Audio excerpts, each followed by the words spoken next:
রাত্রির নিস্তব্ধতাকে কাঁপিয়ে দিয়ে মিলিটারি টহলদার গাড়িটা একবার ভিক্টোরিয়া পার্কের পাশ দিয়ে একটা পাক খেয়ে গেল। শহরে ১৪৪ ধারা আর কারফিউ জারি হয়েছে। দাঙ্গা বেঁধেছে হিন্দু আর মুসলমানে। মুখোমুখি লড়াই, দা, সরকি, ছুরি, লাঠি নিয়ে। তাছাড়া চতুর্দিকে ছড়িয়ে পড়েছে গুপ্তঘাতকের দল। চোরাগোপ্তা হানছে অন্ধকারকে আশ্রয় করো। লুটেরারা বেরিয়েছে তাদের অভিযানে। মৃত্যু বিভীষিকাময় এই অন্ধকার রাত্রি তাদের উল্লাসকে তীব্রতর করে তুলছে। বস্তিতে বস্তিতে জ্বলছে আগুন। মৃত্যুকাতর নারী শিশুর চিৎকার স্থানে স্থানে আবহাওয়াকে বীভৎস করে তুলছে। তার উপর এসে ঝাঁপিয়ে পড়ছে সৈন্যবাহী গাড়ি। তারা গুলি ছুটছে দিক বিদিক গান শূন্য হয়ে, আইন ও শৃঙ্খলা বজায় রাখতে। দুদিক থেকে দুটা গলি এসে মিশেছে এক জায়গায়। ডাস্টবিনটা উল্টে এসে পড়েছে গলি দুটোর মাঝখানে, খানিকটা ভাঙাচোরা অবস্থায়। সেটাকে আড়াল করে গলির ভিতর থেকে হামাগুড়ি দিয়ে বেরিয়ে এলো একটি লোকের মাথা। তুলতে সাহস হলো না। নির্জীবের মতো পড়ে রইল খানিকক্ষণ। কান পেতে রইল দূরের অপরিস্ফুট কলরবের দিকে। কিছুই বোঝা যায় না। আল্লাহ আকবার, কি বন্দে মাতরম। হঠাৎ ডাস্টবিনটা একটু নড়ে উঠল। আচম্বিতে শিরশিরিয়ে উঠল দেহের সমস্ত শিরা উপশিরা। দাঁতে দাঁত চেপে হাত পাগুলোকে কঠিন করে লোকটা প্রতীক্ষা করে রইল একটা ভীষণ কিছুর জন্য। কয়েকটা মুহূর্ত কাটে। নিশ্চল নিস্তব্ধ চারিদিক। বোধহয় কুকুর তাড়া দেওয়ার জন্য লোকটা ডাস্টবিনটাকে ঠেলে দিল একটু। খানিকক্ষণ চুপচাপ। আবার নড়ে উঠল ডাস্টবিনটা। ভয়ের সঙ্গে এবার একটু কৌতূহল হলো। আস্তে আস্তে মাথা তুলল লোকটা। ওপাশ থেকে উঠে এলো ঠিক তেমনই একটা মাথা। মানুষ।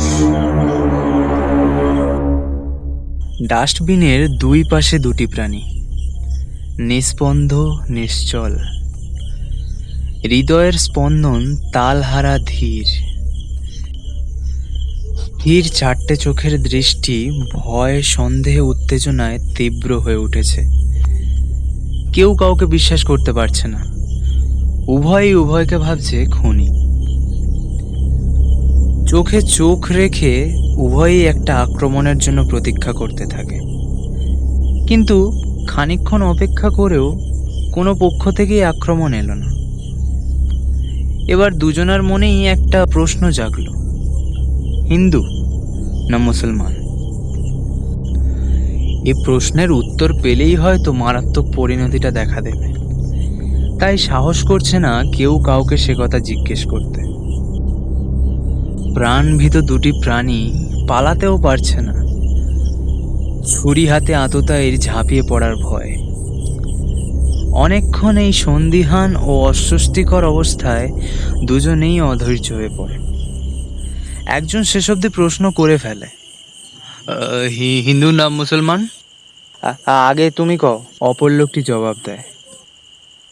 পরিচয়কে স্বীকার করতে উভয়ই নারাজ।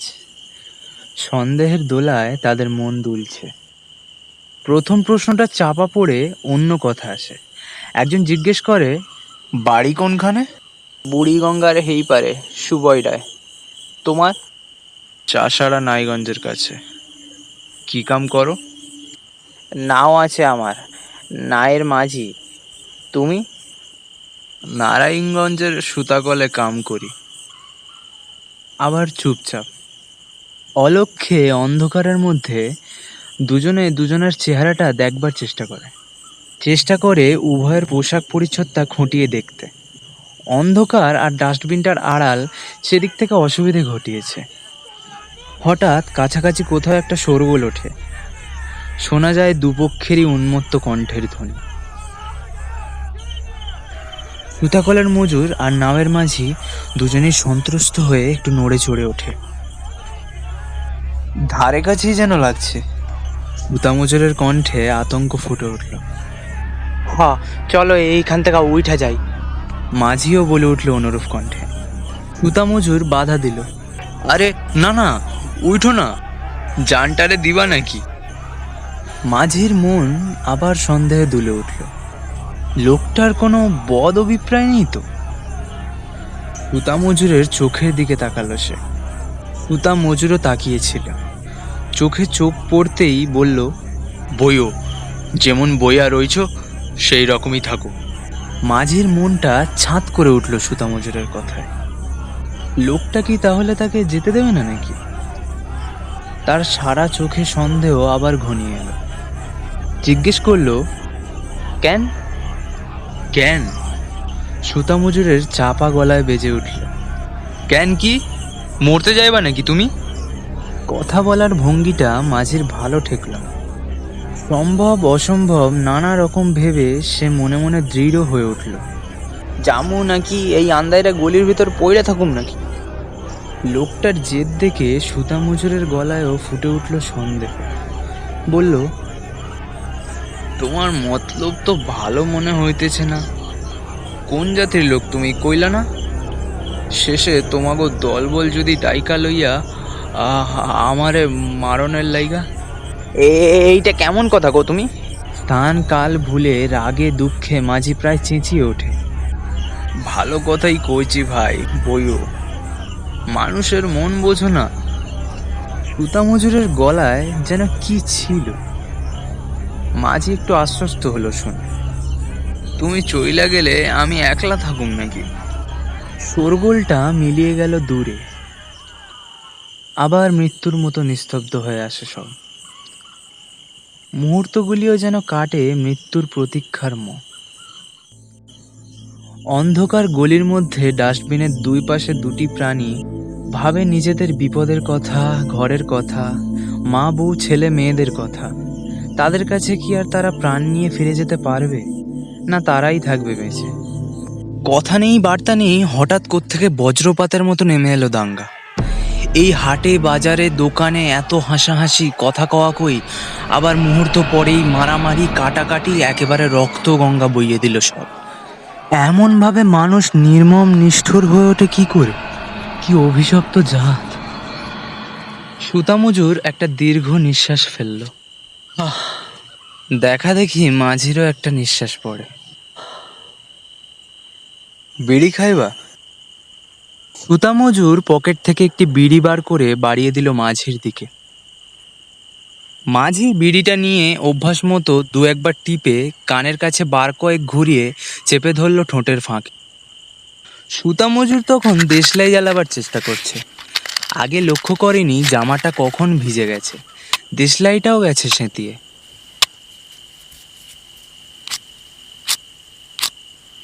বার কয়েক খসখস শব্দের মধ্যে শুধু একাত্তা নীলচে ঝিলিক দিয়ে উঠল। বারুদ ঝরা কাঠিটা ফেলে দিল বিরক্ত হয়ে। হালার মেজবাতিও গেছে সেতাইয়া। আর একটা কাঠি বার করলো সে। মাঝি যেন খানিকটা অসবুর হয়েই উঠে এলো সুতামজুরের পাশে। আরে জ্বলবো জ্বলবো, দেও দেহিনি, আমার কাছে দেও। সুতামজুরের হাত থেকে দেশলাইটা সে প্রায় ছিনিয়েই নিল। দু একবার খসখস করে সত্যি সে জ্বালিয়ে ফেললো একটা কাঠি। সোবান আল্লাহ, নেও নেও, ধরাও তাড়াতাড়ি। ভূত দেখার মতো চমকে উঠল সুতামজুর। টেপা ঠোঁটের ফাঁক থেকে পড়ে গেল বিড়িটা। তুমি? একটা হালকা বাতাস এসে যেন ফু দিয়ে নিভিয়ে দিল কাঠিটা। অন্ধকারের মধ্যে দুজোড়া চোখ অবিশ্বাসে উত্তেজনায় আবার বড় বড় হয়ে উঠল। কয়েকটা নিস্তব্ধ পল কাটে। মাঝি চট করে উঠে দাঁড়ালো, বলল, হ, আমি মুসলমান।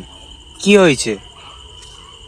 সুতামজুর ভয়ে ভয়ে জবাব দিল, কিছু হয় নাই, কিন্তু মাঝির বগলের পুঁটলিটা দেখিয়ে বলল, ওইটার মধ্যে কি আছে? পোলা মাইয়ার লাইগা দুইটা জামা আর একখান শাড়ি।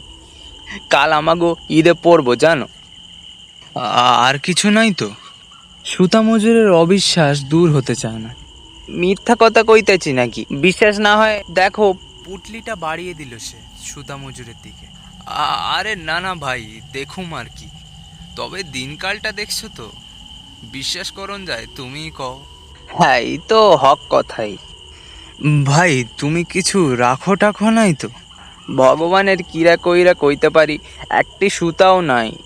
পরানটা লইয়া এখন ঘরের পোলা ফিরা যাইতা পারলে হয়। সুতা মজুর তার জামা কাপড় নেড়ে চেড়ে দেখায়। আবার দুজনে বসলো পাশাপাশি বিড়ি ধরিয়ে, নীরবে। বেশ মনোযোগ সহকারে দুজনে ধূমপান করলো খানিকক্ষণ। আচ্ছা, মাঝি এমনভাবে কথা বলে যেন সে তার কোনো আত্মীয় বন্ধুর সঙ্গে কথা বলছে। আচ্ছা, আমাকে কইতে পারোনি এই মায়ের দইয়ের কাটা কুটি কি এর লাইগা? সুতা মজুর খবরের কাগজের সঙ্গে সম্বন্ধ রাখে, খবরাখবর সে জানে কিছু। বেশ একটু উচ্চকণ্ঠেই জবাব দিল সে। দোষ তো তোমাগো, ওই লিগুয়াল্লাগই তারাই তো লাগাইছে এই কিয়ের সংগ্রামের নাম কইরা। মাঝি একটু কটূক্তি করে উঠল। এইসব আমি বুঝি না। আমি জিগাই মারামারি কইরা হইব কি? তোমাগো দুগা লোক মরবো, আমাগো দুগা মরবো, তাতে দেশের কি উপকারটা হইব?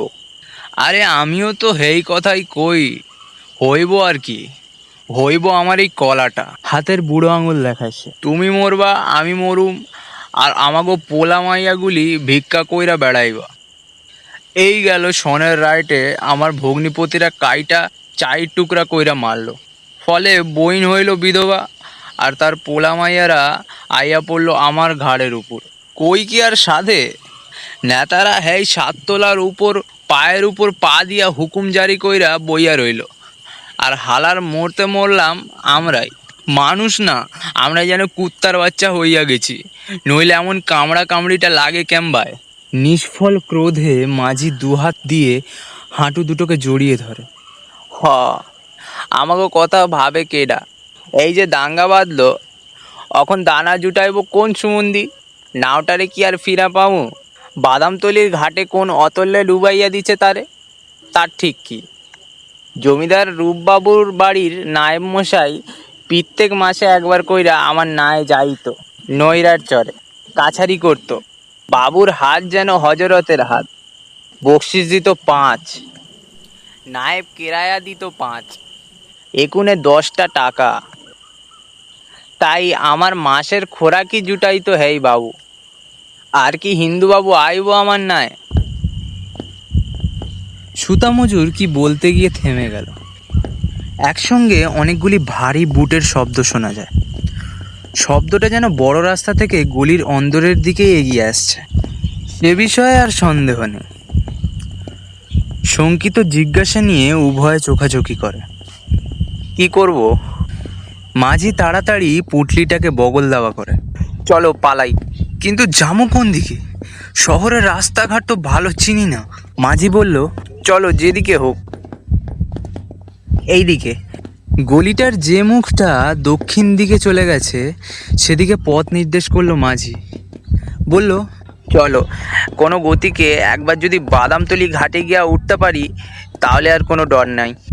মাথা নিচু করে মোড়টা পেরিয়ে ঊর্ধ্বশ্বাসে তারা ছুটল। সোজা এসে উঠল একেবারে পাটুয়াটুলি রোডে। নিস্তব্ধ রাস্তা, ইলেকট্রিকের আলোয় ফুটফুট করছে। দুজনেই একবার থমকে দাঁড়ালো। ঘাপটি মেরে নেই তো কেউ, কিন্তু দেরি করারও উপায় নেই। রাস্তার এমোড় ওমোড় একবার দেখে নিয়ে ছুটল সোজা পশ্চিম দিকে। খানিকটা এগিয়ে এমন সময় তাদের পিছনে শব্দ উঠল ঘোড়ার খুরের। তাকিয়ে দেখলো অনেকটা দূরে একজন অশ্বারোহী এদিকেই আসছে। ভাববার সময় নেই। বাঁ পাশের ম্যাথর যাতায়াতের সরু গলির মধ্যে আত্মগোপন করলো তারা। একটু পরেই ইংরেজ অশ্বারোহী রিভলভার হাতে তীব্র বেগে বেরিয়ে গেল তাদের বুকের মধ্যে অশ্বক্ষুরধ্বনি তুলে দিয়ে। শব্দ যখন চলে গেল অনেক দূরে, উঁকিঝুঁকি মারতে মারতে আবার তারা বেরুলো। রাস্তার ধার ঘেঁষে সন্ত্রস্ত দ্রুত গতিতে এগিয়ে চলে তারা। খাড়াও। মাঝি চাপা গলায় বলে। সুতা মজুর চমকে থমকে দাঁড়ায়। কি হইল? এদিকে আয়ো। সুতা মজুরের হাত ধরে মাঝি তাকে একটা পান বিড়ির দোকানের আড়ালে নিয়ে গেল। এদিকে দেখো। মাঝির সংকেত মতো সামনের দিকে তাকিয়ে সুতামজুর দেখল প্রায় 100 গজ দূরে একটা ঘরে আলো জ্বলছে। ঘরের সংলগ্ন উঁচু বারান্দায় 10-12 জন বন্দুকধারী পুলিশ স্থাণুর মতো দাঁড়িয়ে আছে, আর তাদের সামনে ইংরেজ অফিসার কি যেন বলছে অনর্গল পাইপের ধোঁয়ার মধ্যে হাত মুখ নেড়ে। বারান্দার নিচে ঘোড়ার জিন ধরে দাঁড়িয়ে আছে আরেকটি পুলিশ। অশান্ত চঞ্চল ঘোড়া কেবলই পা ঠুকছে মাটিতে। মাঝি বলে, ওইটা ইসলামপুর ফাঁড়ি, আর একটু অগাইয়া গেলে ফাঁড়ির কাছেই বাঁয়ের দিকে যে গলি গেছে সেই পথে যাইতে হইব আমাগো বাদামতলির ঘাট। সুতামজুরের সমস্ত মুখ আতঙ্কে ভরে উঠল। তবে তাই কইতেছি তুমি থাকো, ঘাটে গিয়া তোমার বিশেষ কাম হইব না। মাঝি বলে, এইটা হিন্দু গো আস্তানা, আর ইসলামপুর হইল মুসলমান গো। কাইল সকালে উঠা বাড়িতে যাইবাগা। আর তুমি? আমি যাইগা। মাঝির গলা উদ্বেগে আর আশঙ্কায় ভেঙে পড়ে। আমি পারুম না ভাই, থাকতো। আজ 8 দিন ঘরের খবর জানি না, কি হলো না হইল আল্লাহই জানো। কোন রকম কইরা গলিতে ঢুকতে পারলেই হইল। নৌকা না পাই সাঁতাইরা পার হমু বুঙ্গিগা। আরে না না মিয়া, করো কি? উৎকণ্ঠায় সুতামজুর মাঝির কামিজ চেপে ধরে। কেমনে যাইবা তুমি? হ্যাঁ? আবেগ উত্তেজনায় মাঝির গলা কাঁপে। দইর না ভাই, ছাইড়া দেও। বোঝো না তুমি, কাল ঈদ। পোলা মাইয়ারা সবার চাঁদ দেখছে, কত আশা কইরা রইছে। তারা নতুন জামা পরবে, বাপজানের কোলে চড়বে।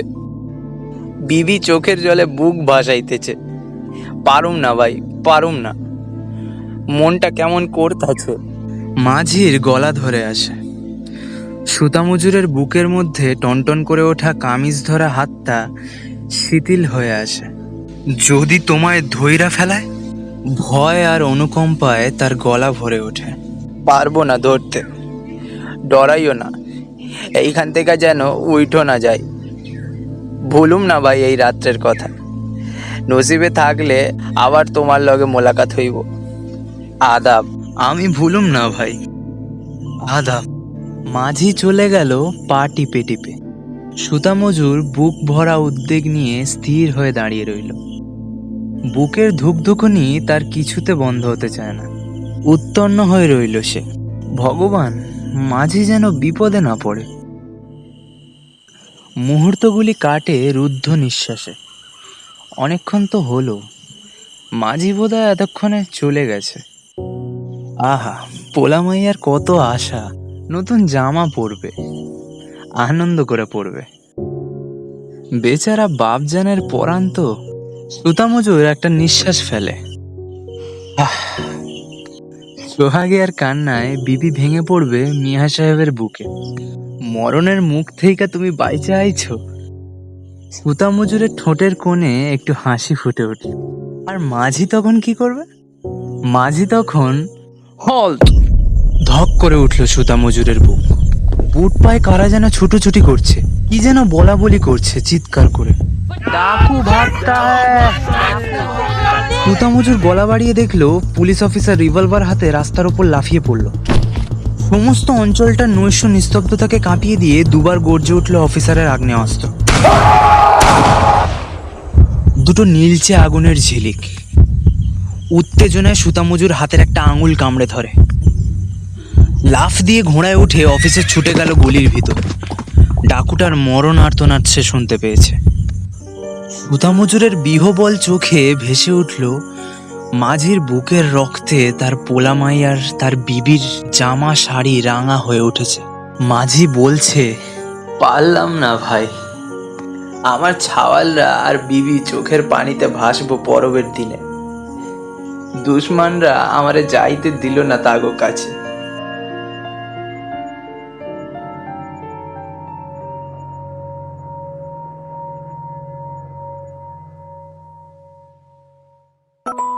শুনছিলেন সমরেশ বসুর লেখা আদাব।